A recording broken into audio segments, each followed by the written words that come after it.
Welcome to the Fantasy Champions Fantasy Football Podcast. Here's your host, Morgan Colby and Rick Lemon. What's going on, Fantasy Champs? Welcome to the Wednesday show. Welcome to the Thursday night preview show. My name's Morgan Colby. I got Rick Lemon with me as always. What's poppin', Rick? What's going on? We got, like I said, interesting stuff to go through. Very, very good football game on Thursday night. Which is not always said. Right. That is true. I mean, I don't know if you booked this at the beginning of the season as being a very, very good football game. But the Arizona Cardinals are what, 7-0? They are 7-0, yep. Green Bay Packers are 6-1 or 5-1? 5-1, I think. Maybe 6-1. I can't remember if they had their bye week or not. So they might be 6-1. But this might be a battle of the top team in the NFC right now. Yeah. Maybe an NFC Championship preview if Brady doesn't make it that far. That would be interesting. Yep. At least a playoff matchup. Yeah, definitely. But yeah, so that's what we're going to talk about today. The Thursday night preview for fantasy football in Week 8. Before we do that, check out our website, fantasychampions.com. Follow us on Twitter, Instagram, Facebook, TikTok, all those platforms. Just hit us up. If you're listening on Apple Podcasts, Spotify, Stitcher, or any other podcast platforms, leave a review. Share your pod with your friends. If you're watching on YouTube, click the bell for notice. Subscribe, and then like and comment down below. Any questions about the Thursday night game you may or may not have. Yeah. Fastest intro in my life. Let's go. All right, so yeah, let's jump into Thursday night. Real Are quick. we doing right away. quarterbacks, running backs, receivers, No, or are we going to do that's team the by starts and sit show. I always get confused. Okay. Team by team for Thursday night. Got you. The real question is on Thursday night, should we start going home team last, road team first? Why would we do that? I don't know. Very confused. I usually, you see like, sports channels and networks. I usually put the home team last. I mean, I guess it doesn't really matter, but we just have it. I just have it listed who I favor here. No, right. That's kidding. I'm just kidding. Of course. But anyway, so yeah, we'll start off with the Arizona Cardinals, the home team. We'll go to the Packers, who are the road team. And we're just going to break down some of these guys' performances over the course of the season and whether or not they are obviously startable in this game, and in some cases give you some injury updates because those things are good as well. So let's hop right in with the Cardinals quarterback situation in Kyler Murray. Now, I almost felt for you for a second, Rick, for 1 second. And the reason why I say that is because Kyler Murray, who's been ridiculously good this year, top 3 quarterback in fantasy football. He was looked at for a good hot minute by trainers. I did see that. Yeah, I was ready to call it GG. I said that. Rick's season's over when I was watching football on Sunday. So sorry you weren't there, but I declared your season over. It's not over yet because you still got Kyler. As far as what I'm concerned, I believe that he's going to be fine and he's going to play. Usually if a player gets some form of injury, I mean, he went back into the game. He went back into the game. He ended up playing. But usually when there's some form of injury on Sunday, regardless of whether you go back into the game and play or not, there's usually some kind of residual effect because of the Thursday night game.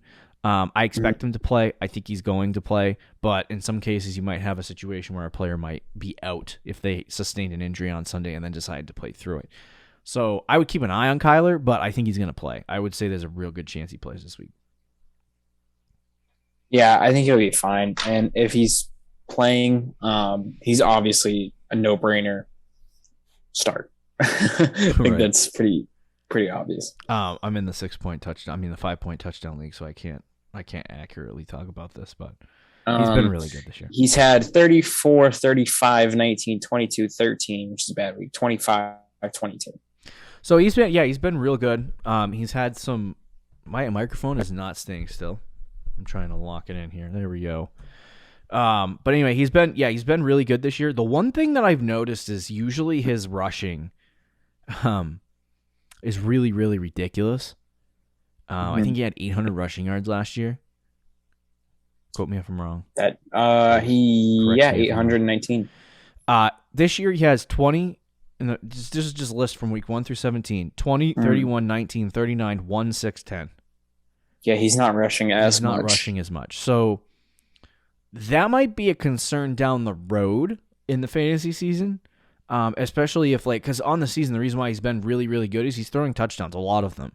And so that's a really good thing for him. I think the offense is prolific. There's really no need for Kyler to run, to be completely honest with you, in this offense with the amount of weapons they have and the style that they play.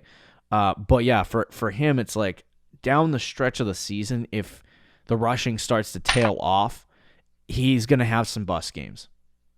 Yeah. No, that's true. But he still is ridiculously good. QB3 on the season. So you can start him.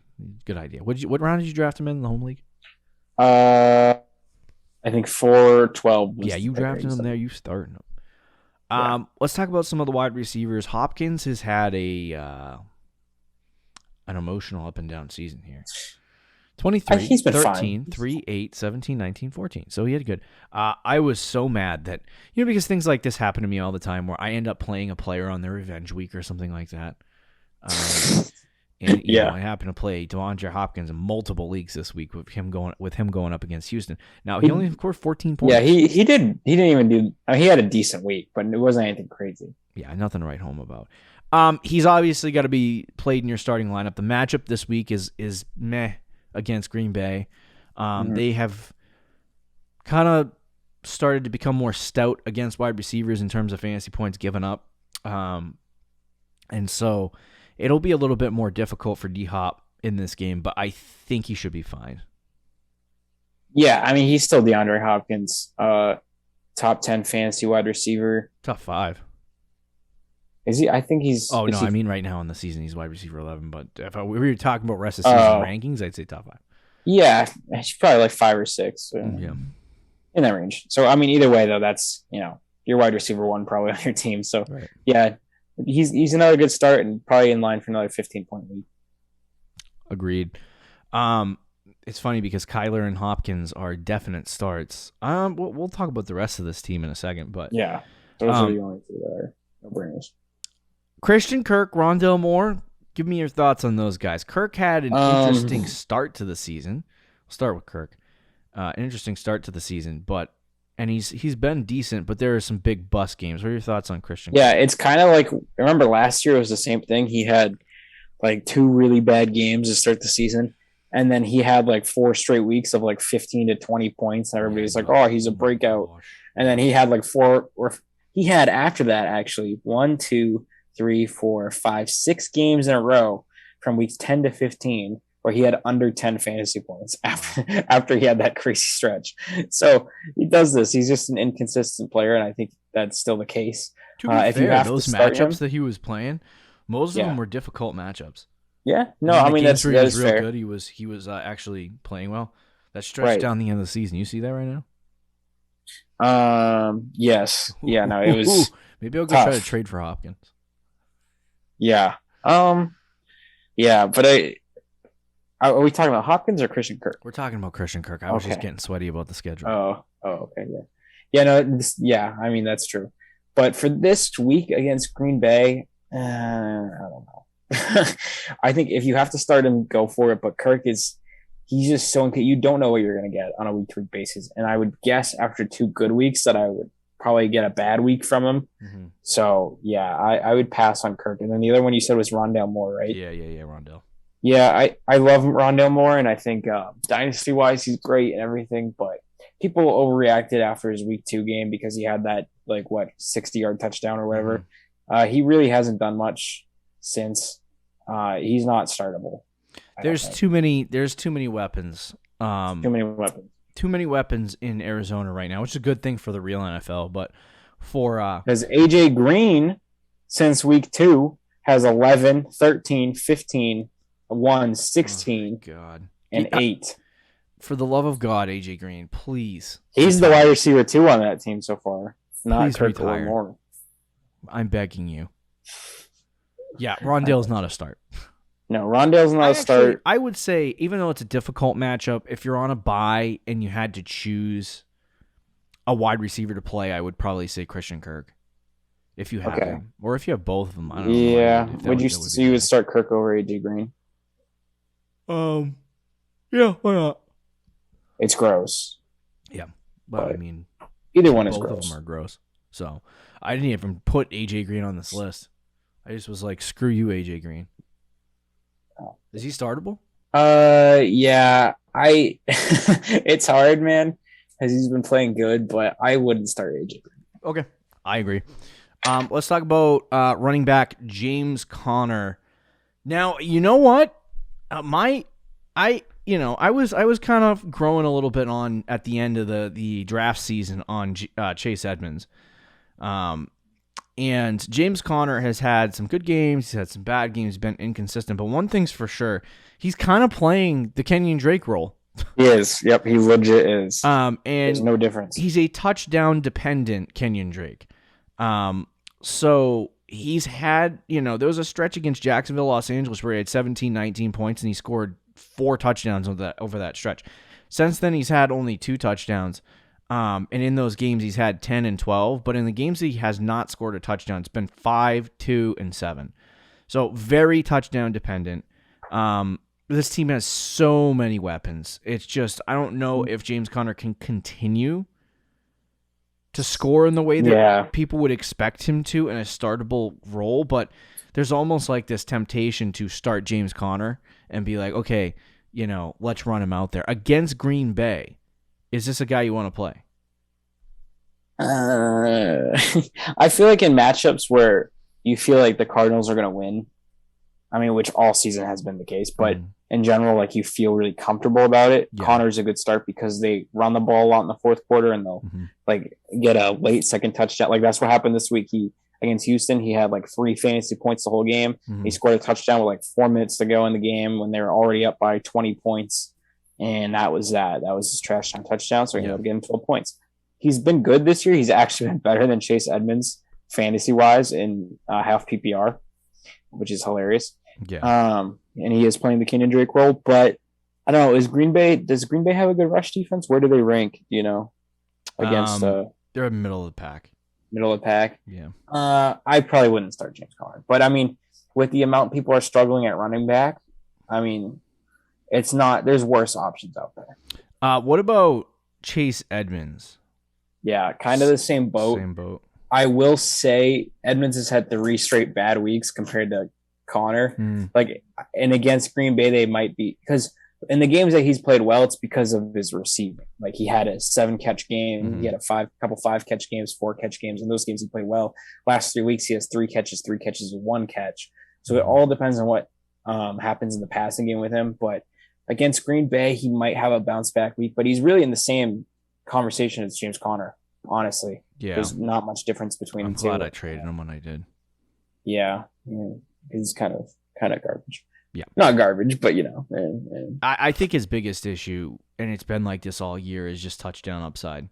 And it's like if James Conner is getting the rushing work in the red zone and Chase Edmonds is not, his only chance at scoring a touchdown is either going to be on like a freak, big run 30 yards out, or a big pass play that scores him a touchdown. It's just going to be those few things for Chase Edmonds.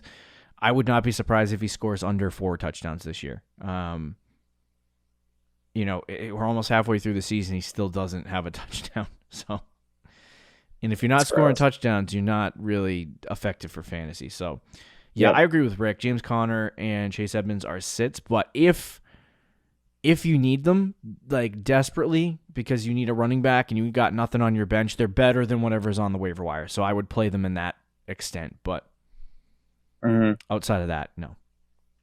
You got a full gamut of players this week. You don't need to be starting guys that are not good. Yeah, true.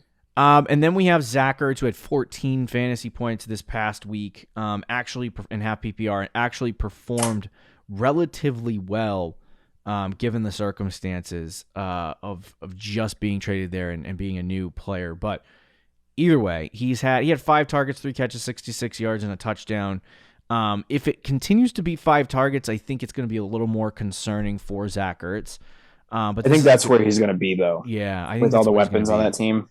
But he does he does kind of fill a red zone because Hopkins was their only guy in the red zone to throw to, essentially, with the exception of Kirk every once in a while and some other guys. But correct, yeah. This guy and Hopkins are going to be their biggest red zone targets. And so I would expect Zach Ertz to score more touchdowns. This is a good, easy matchup against Green Bay. So, we'll just have to keep an eye on target share moving forward. But I can start this guy this week, and be comfortable with it. Yeah. I think the problem with Ertz is the amount of targets that has to be spread around in that offense. I will say, though, he's going to be touchdown reliant, but it's not necessarily a bad thing because chances of, like you said, of him getting a touchdown on a week-to-week basis isn't exactly low. I think it's actually pretty high. So, and with the amount of the tight end position has struggled this year, he's honestly a good start week to week. I just, you can't expect top 5 tight end performance from him, but he's definitely like a low end tight end one. I agree. Anything else you have? Any more thoughts on the Cardinals? No, that's about it. Okay, let's move to the Packers, who are on the road against the Arizona Cardinals.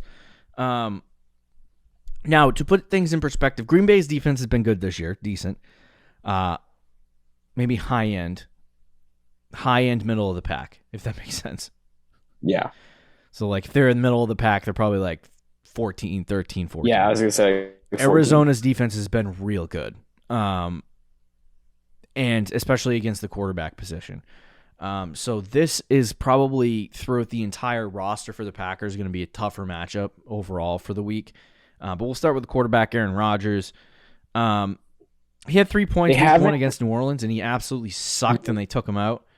And then since then, he's had 30, 20, 26, 22, 25, 27. He's the QB9 He's been on the QB1. Yeah, he's been a QB1 on a week-to-week basis. He's going up against Arizona this week. So do you think that hinders him at all, and possibly not having Adams? I think the Adams thing hurts more because yes, the Cardinals is a tough matchup for him, but the Cardinals haven't also really played an elite quarterback. The best quarterback they played was probably Matt Stafford. And Stafford did okay against the Rams. Like, they still gave up 400 yards to the Rams in that game. So, like, if Stafford could do it, I think Rodgers could. But without Adams, that does change things. I think their whole offense. Do you remember? I want to say it was 2019, the year Devonte Adams missed like half the season because of turf toe or whatever. Rodgers was not great during that stretch without Adams. He was kind of he had a good week, bad week, good week, bad week. So I think against the Cardinals without Adams, that's huge. If somehow Adams finds a way to play, because they haven't completely ruled him out, he's just expected not to play. If he finds a way to play, it changes things, and I'd be fine with starting Rodgers. But without Adams this week, and again in Arizona on a Thursday game, I actually would probably rather not start Aaron Rodgers. Okay. Yeah, I don't disagree. Normally I would say, like I said, with James Conner, Chase Edmonds, like, if you have bye weeks and these guys are on your bench, it's a good idea to slide them in because you have bye weeks and they're better than waiver wire guys. For the quarterback position, if you have this situation where Rodgers is going up against Arizona, and this is a risky play, it really is. Sitting Rodgers this week would be an extremely risky play, but there are streamable options out there in the QB market. So if you really don't feel comfortable with Aaron Rodgers this week because of the variables that Rick said, you can stream him. And be totally okay with that. You don't have to be like, oh my God, I'm not, we're getting freaking third string running back on the waiver wire right now. So if you don't have a running back, you're screwed. But for quarterbacks, plenty of guys out there in redraft leagues that are one quarterback. So if you feel like you need to sit him this week, then do it. I feel like that's more of a risk reward play. So like if you have a really good shot at winning this week, the percentages on Sleeper show you have a real good chance, I would maybe just start Rodgers and try not to overplay it. Yeah. But if you need a big week, it might be a good idea maybe to stream. Yeah. Yeah, I agree. Find a guy that could possibly have a blow-up week. Yeah. Yep. But anyway, all right, let's move on. No Devonte Adams, as we said. Keep an eye on the reports, though, because there was a report that said he might play. It's just highly, highly unlikely. He has to get 2 negative tests over the next couple days in order to not be on the COVID list. So he's going to be out for most likely for this game. That leaves guys like Allen Lazard, Randall Cobb, Equanimus St. Brown. Is that his name? Yes. Something like that. The only two guys that I really would talk about here are Randall Cobb and Allen Lazard. What happened to MVS? Does he still play? Yeah, he's still there somewhere. You can throw him in the conversation. Oh, he was on IR, but has a chance to return. So if MVS plays, I would consider starting him. Marquez Valdez Scantlin. Marquez Valdez. Marquez Valdez. I don't know. But he had 14 in his last game he played before he got hurt. Fantasy points. The week before that, he had 0 though, and he played the game. He just had 4 targets, 0 catches. And then the week before that, he had 8 targets and 3 catches. So gross. But yeah, I mean, I think you start both him and Allen Lazard without Devonte Adams, but I think that's probably where the list ends. You could consider Randall Cobb maybe, but he hasn't really done anything at all this year. Now, obviously, without Devonte Adams, he will have a big role, but I think Lazard and Scanlon will have more of like the bigger plays and probably more of the targets as well. Okay. Yeah, I would be okay with Allen Lazard this week. Randall Cobb maybe, considering Rodgers forced a trade there and then didn't target him at all. He targeted him. He had 1 big game, and then after that, he's had like 2 Rodgers points. is a clown. 3 points. But I don't really have any faith in any of the wide receivers. No, I don't. For the Packers this week. Like Lazard, if you need a wide receiver flex start, like, yeah, yes, I might go in that direction. But outside of that, and then MVS, like Rick said, I think he is a decent play as well, but just temper expectations. Right. Right. Running back Aaron Jones, you got to start him. Must start. Easy one. He's been good this year. Easy one. And then his counterpart, A.J. Dillon, he's actually been getting more involved from what I've seen. Maybe that's what I've heard. I haven't watched many Packers games this year, but I've been told. So A.J. Dillon, yeah, it depends on the week. Yeah, that's true. He's had some involvement. Like there was like week 4 through 6, he has a massive amount of involvement. Last week he had 4 touches. Yeah. So yeah, he's not a player. He shouldn't even be owned in leagues. So. Oh, he's a good handcuff. Well, that's fair. Yes, good handcuff. So maybe he should be managed or owned, whatever you want to call it. And then the tight end. Do you have any more thoughts on these running backs or? I don't know. We can move on. Okay. The final slot that we have for the Packers is Robert Tanian. The guy. Bob. Who's not been good. Yeah. He's been really bad. Really bad. Now, we talked about, Lazard, we talked about Cobb, we talked about MVS, we talked about some guys that might get some opportunities. I really do think Robert Tanian is one of those guys that's going to get a crap load of opportunity in this game. It's funny because he's also just like, despite how bad he's been, he's like a 20-point performance away from being like a top 10 tight end. Yep.